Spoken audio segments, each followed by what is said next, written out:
Hey everyone, welcome to this new bolo sign tutorial. In this video, we'll walk you through how to use conditional logic in your forms. With this feature, you can customize the flow of questions so every respondent only sees what's relevant to them. By the end, you will know how to create smarter, more dynamic forms that improve your user experience and capture the right data. So first of all, you will have to create a form. I'll just use the previously created form.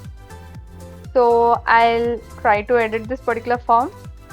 So this is an employee feedback form and I have created 3 different sections in this form. Section 1, it's just generic questions. Section 2, it's additional comments, and in section 3, it's we want your appreciation section. So based on the question in this section 1, which is would you recommend this company to a friend, there are 3 different options over here: yes, no and not sure. So based on the answers filled by my employees, they'll be redirected to these 2 different sections. So I'll show you how it works. When you click on this particular question, you will be able to see this more options icon over here. Just click on that and you will be able to see this option called page based on answer. Just click onto that. So here you will be able to see different drop downs on each of the options. So when you click onto that, you will be able to see all the other sections that you have created. So based on the response that an employee fills, they will be redirected to the decide section that you want.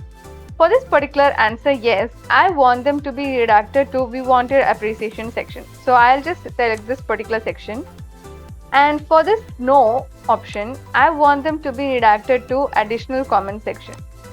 And for this not sure option also, I want them to be redirected to additional comment section. So in this way, you can decide what sections that your employee should see based on the options that they fill. This can be used in various other use cases also based on your requirement. So I'll just send this form out now and we'll see how it works. So I'll just fill some sample answers over here. So when I click on the option yes and click next, I've been directly redirected to we wanted appreciation section. And when I go back again and choose option no and click next, I've been redirected to the additional comment section. Likewise, for the other option not sure also, I'll be redirected to the additional comment section. So you can use this feature as it is required in your use case. So I hope this video would have been useful to you. Thanks for watching.